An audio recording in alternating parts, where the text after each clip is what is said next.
1776년 한 여인 대 두 명의 왕.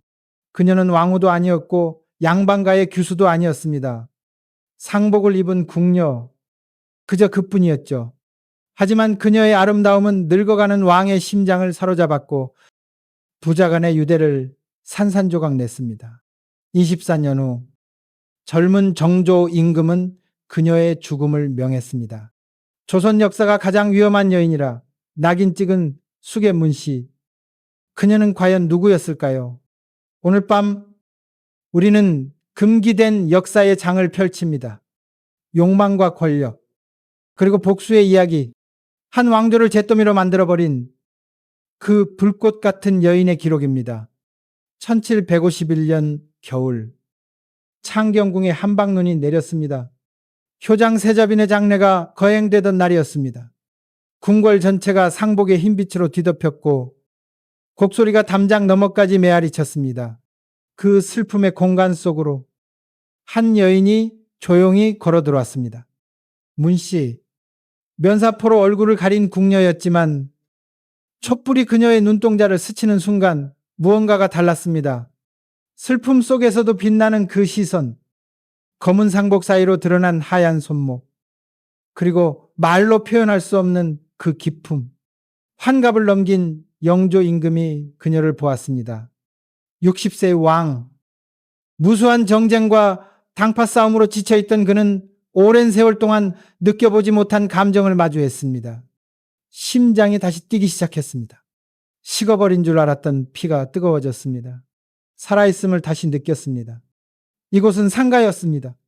죽은 이를 애도하는 신성한 공간. 그 어떤 욕망도 허용되지 않는 곳이었습니다.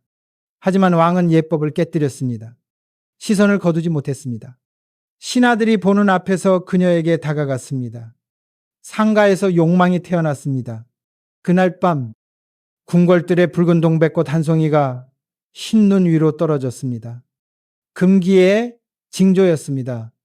재앙의 시작이었습니다. 문씨는 왕의 침전으로 불려갔습니다. 촛불이 흔들렸고 비단 장막이 드리워졌고 그 순간부터 조선의 운명이 바뀌기 시작했습니다. 이것은 단순한 사랑이 아니었습니다. 집착이었고 파멸의 씨앗이었습니다. 늙은 왕의 마지막 불꽃은 너무나 뜨거웠고 그 열기는 결국 왕조 전체를 삼켜버릴 것이었습니다. 문 밖에서 누군가 지켜보고 있었습니다. 어린 왕세손. 훗날의 정조. 그의 작은 주먹이 떨리고 있었습니다. 눈 내리는 겨울밤. 상중의 금기가 깨지는 순간 한 시대의 비극이 시작되었습니다. 궁녀들은 속삭였습니다. 이는 좋지 않은 징조라고. 하지만 왕의 마음은 이미 사로잡혔고 그 누구도 막을 수 없었습니다. 촛불 그림자가 길게 늘어지는 복도를 따라 문씨의 발걸음이 역사 속으로 걸어 들어갔습니다. 그 발걸음 하나하나가 조선 왕조의 운명을 바꾸고 있었습니다. 1753년 문씨는 정식으로 수계자코를 받았습니다. 궁궐이 발칵 뒤집혔습니다. 신하들이 상소를 올렸습니다. 전하, 이는 예법에 어긋납니다. 상중에 간택한 여인을 후궁으로 삼으시다니. 대관들이 무릎 꿇고 간언했습니다. 사헌부가 탄핵을 준비했습니다. 하지만 영조는 듣지 않았습니다. 그의 귀는 오직 그녀의 목소리만 들을 수 있었습니다. 죽은 이를 모시던 궁녀가 이제 산자들을 지배하기 시작했습니다. 두루마리가 봉인되고 대신들이 무릎 꿇는 장면들이 이어졌습니다. 속삭임이 궁궐 구석구석을 채웠습니다. 수계문씨, 그 이름이 권력의 상징이 되어갔습니다. 빈전에서 만난 여인이 이제 왕의 침전을 드나들고 왕의 총애를 독차지하고 궁궐의 모든 이들이 두려워하는 존재가 되었습니다. 1754년과 1755년 문씨는 두 명의 공주를 낳았습니다. 화령옹주와 화완옹주. 왕의 총애를 증명하는 살아있는 증거들이었습니다. 이제 그녀는 단순한 후궁이 아니었습니다. 왕의 자녀를 낳은 어머니였고 궁궐 안에서 무시할 수 없는 세력이 되었습니다. 출산 때마다 궁궐은 축하 분위기로 가득 찼고 문 씨의 처소로 축하 선물들이 끊임없이 들어왔습니다. 문 씨는 빠르게 배웠습니다. 궁중의 언어를 익혔고 아첨하는 법을 터득했으며 정보를 다루는 방법을 깨달았습니다. 그녀는 더 이상 순진한 궁녀가 아니었습니다. 거미줄의 중심에 앉은 거미가 되었습니다. 금과 비단, 향수와 독, 그녀의 처소에는 모든 것이 갖춰져 있었습니다. 그녀는 누가 권력을 쥐고 있는지, 누가 왕의 귀에 속삭이는지, 어떤 파벌이 힘을 얻고 있는지 모두 파악했습니다. 어느 날 저녁 병풍 뒤로 그림자 하나가 지나갔습니다. 사도세자였습니다. 젊은 왕세자는 침묵 속에서 모든 것을 지켜보고 있었습니다. 그의 눈빛에는 무언가 어두운 것이 자라나고 있었습니다. 시기심이었을까요? 아니면 예감이었을까요? 문 씨는 그 시선을 느꼈습니다. 그리고 미소 지었습니다. 차갑고 계산된 미소였습니다. 권력의 향기는 달콤했습니다. 그리고 그녀는 이제 막 맛보기 시작한 것이었습니다. 궁궐의 복도를 걸을 때마다 궁녀들이 고개를 숙였고 내관들이 길을 비켜주었습니다. 이것이 권력이었습니다. 이것이 그녀가 원하던 것이었습니다. 1756년부터 궁궐의 분위기가 변했습니다. 문 씨와 그녀의 오빠 문성국은 동궁전 사도세자의 처소에서 나오는 모든 정보를 장악했습니다. 궁녀들이 그들의 눈과 귀가 되었습니다. 작은 속삭임 하나, 무심코 내뱉은 말 한마디도 그녀에게 보고되었습니다. 그리고 그녀는 그 모든 것을 영조에게 전달했습니다. 한밤중 두루마리들이 불태워졌습니다. 촛불이 한 번에 숨결로 꺼졌습니다. 어둠 속에서 비밀들이 거래되었습니다. 문 씨의 처소는 정보의 중심지가 되었습니다.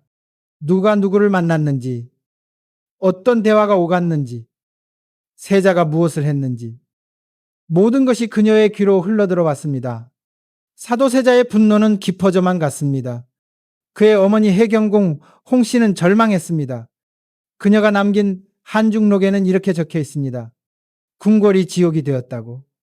아버지 영조는 세자를 믿지 않았고 세자는 아버지의 사랑을 갈구했습니다. 하지만 그 사이에 문 씨가 있었습니다. 그녀는 부자 사이의 틈을 더욱 벌렸고 의심의 씨앗을 뿌렸으며 영조의 귀에 끊임없이 속삭였습니다. 사도세자의 광기가 깊어질수록 문 씨의 그물은 더욱 촘촘해졌습니다. 그녀는 세자의 실수를 기록했고 광증을 과장했으며 위험성을 왕에게 각인시켰습니다. 세자가 옷을 찢었다는 보고, 궁녀를 때렸다는 소문, 기이한 행동을 했다는 증언들이 모두 영조에게 전달되었습니다. 그리고 그 정보의 출처는 항상 문 씨였습니다. 1762년 어느 날 밤 낙선당에 불이 났습니다. 화염이 하늘을 붉게 물들였습니다. 궁녀들이 비명을 지르며 뛰쳐나왔습니다. 소방수들이 물을 길어 날랐지만 건물은 이미 반쯤 타버린 후였습니다. 연기가 하늘을 뒤덮었고 재가 눈처럼 내렸습니다. 궁궐 전체가 혼란에 빠졌습니다. 문성국이 왕 앞에 나아가 말했습니다. 전하, 이는 세자저하의 소행이라는 증언이 있습니다. 거짓이었을까요? 진실이었을까요? 아무도 알 수 없었습니다. 하지만 영조의 분노는 폭발했습니다. 왕은 떨었습니다. 분노로, 배신감으로, 슬픔으로 떨었습니다. 불길이 전각을 태웠습니다. 하지만 진실은 타버린 것은 신뢰였습니다. 영조와 사도세자 사이의 마지막 끈이 그날 밤 불에 타 없어졌습니다. 문 씨는 멀리서 지켜보았습니다. 불길이 하늘을 밝히는 것을, 세자가 무릎 꿇는 것을, 왕이 등을 돌리는 것을, 그리고 그녀는 알았습니다.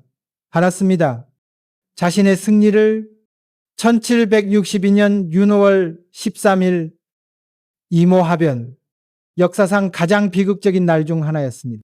사도세자는 뒤주 속에 갇혔습니다. 여름의 열기 속에서 좁은 나무 상자 안에서 왕세자는 고통받았습니다. 첫째 날, 그는 소리쳤습니다. 아버님, 저를 용서하소서. 둘째 날, 그는 애원했습니다. 목이 마릅니다. 물을 주소서. 셋째 날 그의 목소리는 약해졌습니다. 넷째 날 신음만이 들렸습니다. 8일 동안 8일의 지옥 끝에 사도세자는 죽었습니다. 그의 비명이 궁궐을 울렸지만 아무도 그를 구하지 않았습니다. 해경궁 홍씨는 뒤주 앞에 엎드려 울었지만 왕은 돌아서지 않았습니다. 어린 왕세손은 모든 것을 지켜보았습니다. 그의 눈에서 눈물이 흘렀지만 그 눈빛은 점점 차갑게 변해갔습니다. 멀리서 문씨가 서 있었습니다. 그녀는 지켜보고 있었습니다. 관이 봉인되는 것을, 곡소리가 울려 퍼지는 것을, 그리고 희미하게 미소 짓고 있었습니다. 승리의 미소였을까요? 안도의 미소였을까요? 그 미소를 본 사람이 있었습니다. 11살 소년 왕세손, 훗날의 정조였습니다. 그는 주먹을 불끈 쥐었습니다. 손바닥에 손톱 자국이 피처럼 붉게 남았습니다. 그 순간 그는 맹세했습니다. 언젠가 반드시 복수하겠다고. 질투는 조용한 살인자입니다. 칼을 들지 않고도 사람을 죽일 수 있습니다. 독을 쓰지 않고도 생명을 앗아갈 수 있습니다. 문씨는 그 방법을 완벽하게 알고 있었습니다. 사도세자는 죽었습니다. 하지만 문씨는 번성했습니다. 그녀는 수기로 승격되었습니다. 더 높은 지위, 더 많은 권력, 더 깊은 두려움을 얻었습니다. 궁궐의 모든 사람이 그녀의 이름을 두려워했습니다. 하인들은 너무 깊이 절했고 관리들은 그녀의 눈을 피했습니다. 그녀는 이제 궁궐에서 영조 다음으로 강력한 존재였습니다. 그녀는 칼을 뽑지 않고 왕자를 죽였습니다. 세월이 흘렀습니다. 1년, 2년, 5년, 10년. 문씨는 자신이 무적이라고 믿었습니다. 영조의 보호 아래 그녀는 안전했습니다. 궁궐의 실세였고 누구도 감히 그녀를 건드릴 수 없었습니다.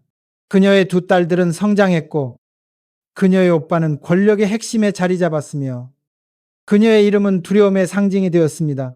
하지만 11살 소녀는 잊지 않았습니다. 정조는 자랐습니다.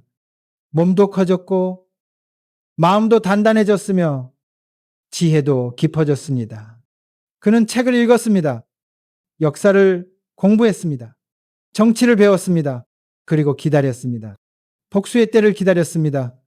그의 손바닥에는 여전히 그날의 흔적이 남아 있었습니다. 보이지 않는 상처. 하지만 결코 잊히지 않는 상처. 세월이 흐르는 동안 문씨는 안일해졌습니다.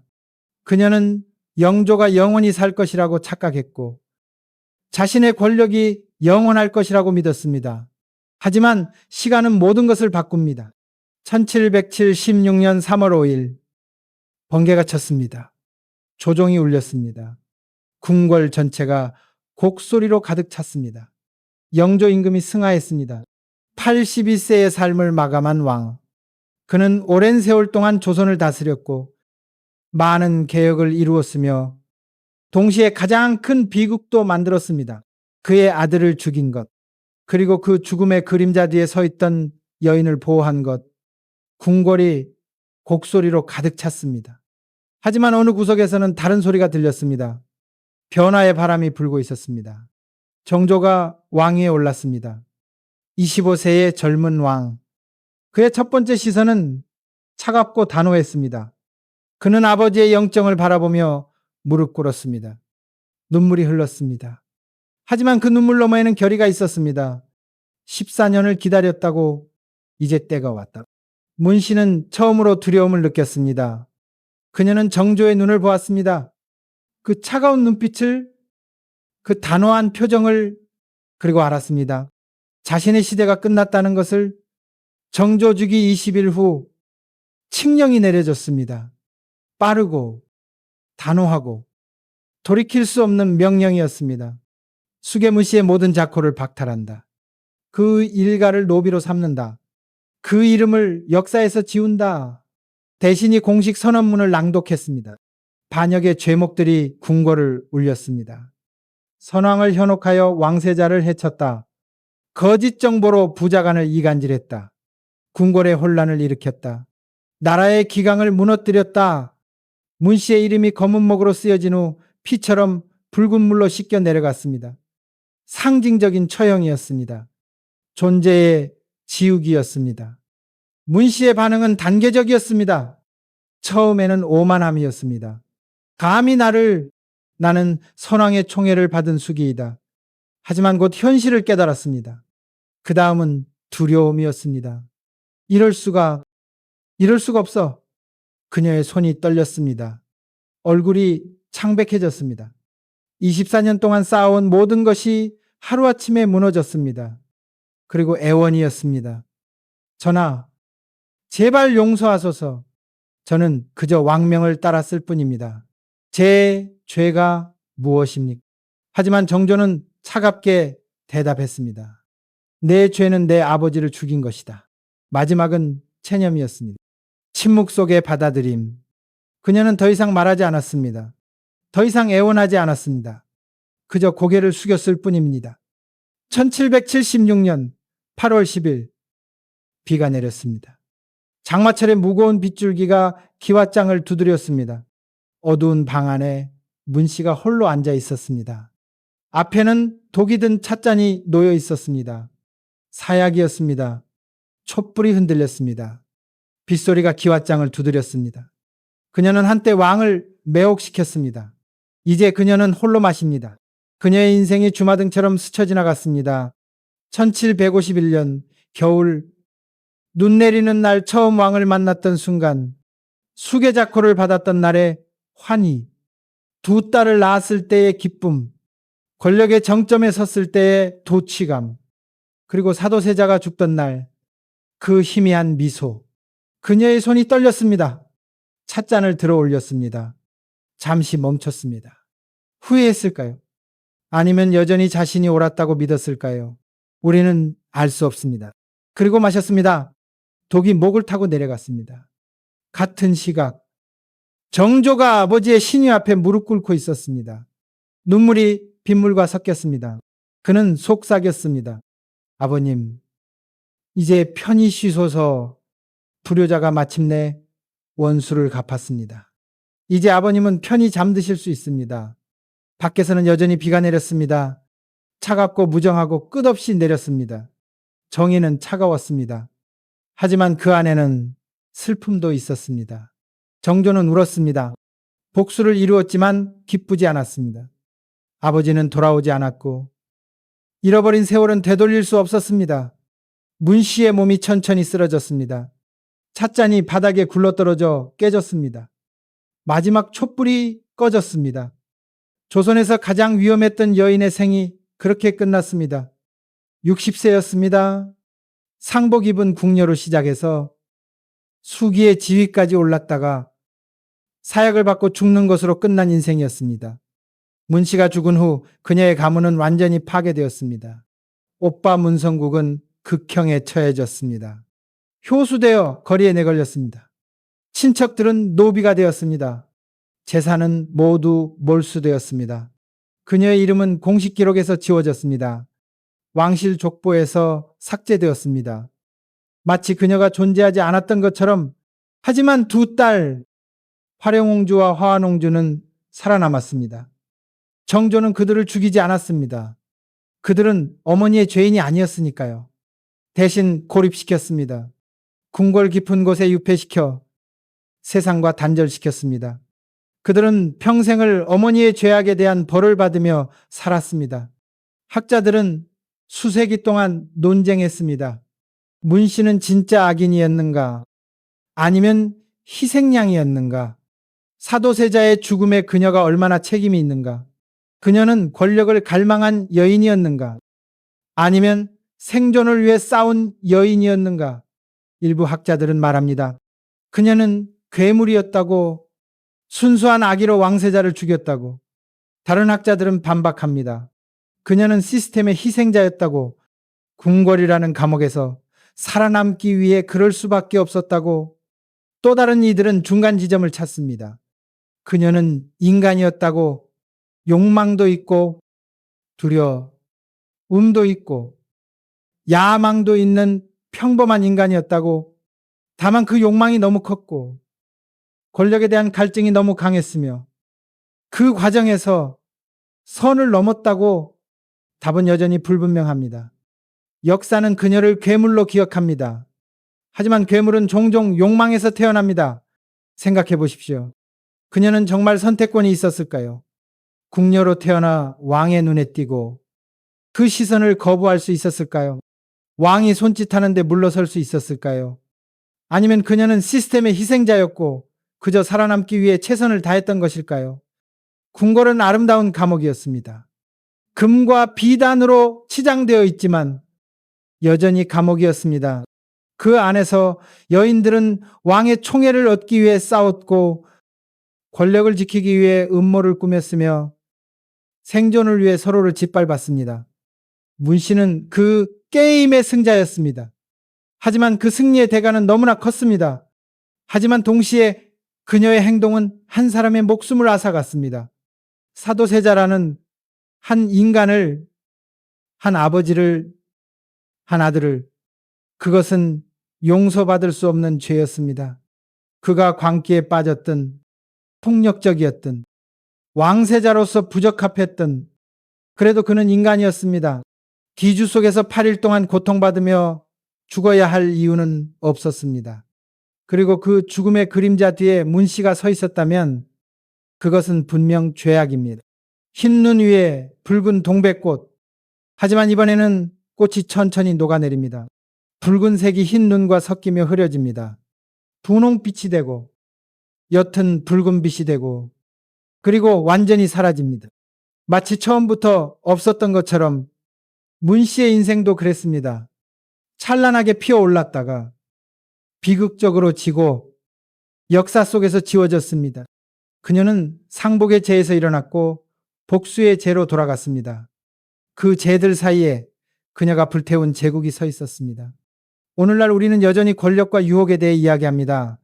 아름다움이 어떻게 무기가 되는지, 욕망이 어떻게 파괴로 이어지는지, 그리고 복수가 어떻게 정의가 되거나 또 다른 비극이 되는지에 대해서요. 문 씨의 이야기는 300년 전의 이야기입니다. 하지만 그것은 또한 오늘의 이야기이기도 합니다. 권력은 여전히 사람들을 타락시킵니다. 아름다움은 여전히 무기로 사용됩니다. 질투는 여전히 사람을 죽입니다. 복수는 여전히 정의의 이름으로 행해집니다. 인간의 본성은 변하지 않았습니다. 300년 전이나 지금이나 사람들은 여전히 권력을 갈망하고 사랑받기를 원하며 인정받기를 바라고 살아남기를 원합니다. 우리 모두의 내면에는 욕망이 있습니다. 권력에 대한 갈망, 생존에 대한 본능, 복수에 대한 충동. 문 씨는 그것들을 따랐고 그 대가를 치렀습니다. 그녀는 모든 것을 얻었다가 모든 것을 잃었습니다. 왕의 총애를 받았다가 왕손의 미움을 샀습니다. 권력의 정점에 올랐다가 나락으로 떨어졌습니다. 문 씨의 이야기가 우리에게 주는 교훈은 무엇일까요? 권력은 영원하지 않다는 것. 욕망은 파괴로 이어질 수 있다는 것. 복수는 언젠가 돌아온다는 것. 그리고 가장 중요한 것은 우리의 선택에는 항상 대가가 따른다는 것입니다. 문 씨는 사도세자를 죽이는 것을 선택했습니다. 직접적이든 간접적이든 그녀는 그의 죽음에 기여했습니다. 그리고 24년 후 그 선택의 대가를 치렀습니다. 정조는 아버지의 복수를 선택했습니다. 그리고 그는 평생 그 선택과 함께 살아야 했습니다. 복수를 이루었지만 아버지는 돌아오지 않았고 죄책감은 사라지지 않았습니다. 역사는 반복됩니다. 권력자들은 여전히 타락하고 음모는 여전히 일어나며 복수는 여전히 실행됩니다. 하지만 우리는 과거로부터 배울 수 있습니다.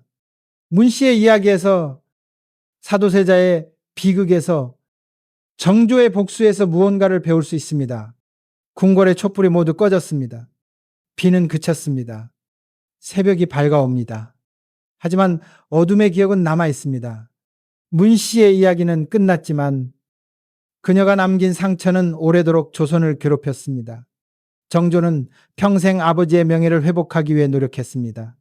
사도세자를 장조로 추존하고 그의 무덤을 옮기고 그의 이름을 역사에 기록했습니다. 하지만 그 모든 노력에도 불구하고 비극은 지워지지 않았습니다. 사도세자는 돌아오지 않았고 잃어버린 시간은 되돌릴 수 없었으며 뒤주 속에서의 8일간은 영원히 조선 역사의 가장 어두운 장으로 남았습니다. 문 씨는 역사의 악녀로 기록되었습니다. 하지만 그녀도 한때는 젊은 궁녀였고 꿈을 가진 여인이었으며 살아남기 위해 싸운 생존자였습니다. 그녀의 선택이 옳았다고 말할 수는 없습니다. 하지만 그녀를 단순히 괴물로만 볼 수도 없습니다. 그녀는 인간이었습니다. 결점 많은, 욕망 가득한, 하지만 분명히 인간이었습니다. 역사를 공부하는 이유는 과거를 심판하기 위해서가 아닙니다.